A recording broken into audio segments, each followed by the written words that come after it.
More often than not, a lot of businesses find it very hard to get information or useful information when they are entering into international markets.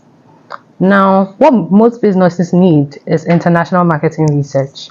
What international marketing research does is it helps you gather, it helps you analyze, and it helps you interpret data into useful information. During the end of our episodes of all the discussions we are going to have an in-depth knowledge of what international marketing research truly means, its challenges, the methods of data collection, using big data and how useful it can be, and then the ethical consideration we have to consider when going global. And then also, we are going to have an exciting case study about Netflix and how they use big data in expanding into global markets. My name is Miriam Ajwa Ejewa Abokwa, and this is Research Matters. Today, I'm here with my able panel, Mr. Joshua Ejay and Miss Farida Bashiru. And today, we are going to be tackling challenges in international markets. Such an exciting topic. I'm very excited. Yes. So let's start with you, Mr. Joshua J. When I say challenges in international marketing research, what do you understand by that? Right. Thank you, Miriam. So I believe that as a business, when you want to go global, the first thing that you have to know is your knowledge.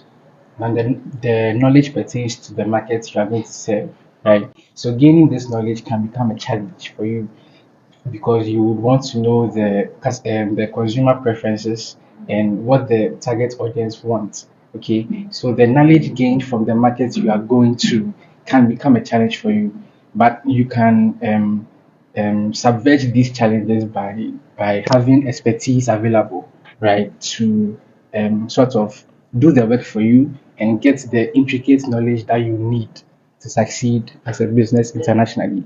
And then the second challenge most will say is regulations of countries or laws, right?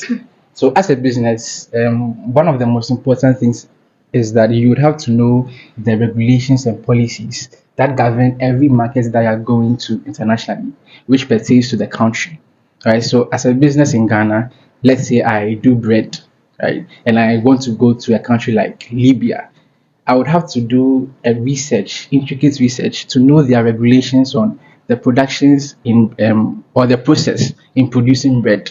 Maybe there are some things they don't allow that we here in Ghana allow, right? So that is also a challenge. So you'd have to do your research on the regulations of the country and make sure you don't flout them. Now, the last thing I would say is that getting quality data is a big challenge because the country that you're going to is a different terrain from where you currently are.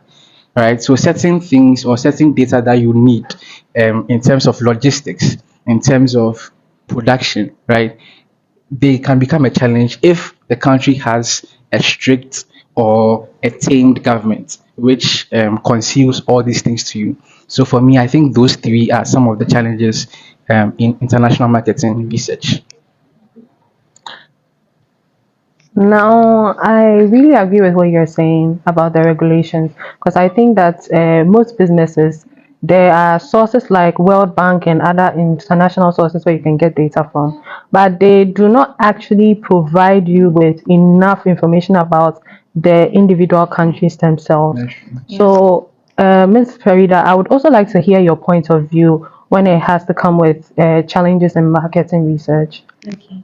So thank you for the opportunity. But before I continue, the way Mr. AJ was talking about bread, are you sure he's not going international with Ghana bread? Anyways, I love thank you bread. so much. You love bread. Yes. Me too. I love bread. But anyways, international marketing is like one of the biggest, should I say, ish right now because we are all, trying to get our businesses out there. But then there are so many challenges, and Mr. AJ has said a lot, but I'll add a few to that. So the first one I'll talk about is the cultural differences. Like we know the culture we have in Ghana is different from France, is different from Europe, is different from all, like it's different. So to enter a certain market, you should know their culture and how they go about things. For example, McDonald's in the USA is more of a drive-through something because they Americans are always in a rush. They want to do Yeah, this, agreed. Totally. so theirs is more of the drive-through something. But in France, when you go there, you realize that McDonald's have taken the pain to understand their culture and realize that they like the dining setup. And also they even have this on their menu called the I think it's the Le Big Mac, yes, where they provide that type of setting for the French people because they understand their culture. I would also want to talk about the language barrier because it's serious. So, in 2009, there was this automobile company that came up with this car model and they called it, oh, is it Mazda or Mazzi? I've forgotten the Mazda, yes. But we all know in English it means to be amazed. And to be amazed, that's a good thing to name your car model and all. But in Spanish, it means to be shady.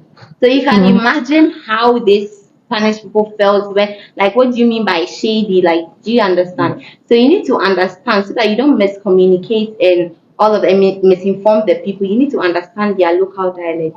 And the last thing I would like to touch on is data collection. Our African people, they would prefer in person, interview, and or they want you to ask them in person so they get the point.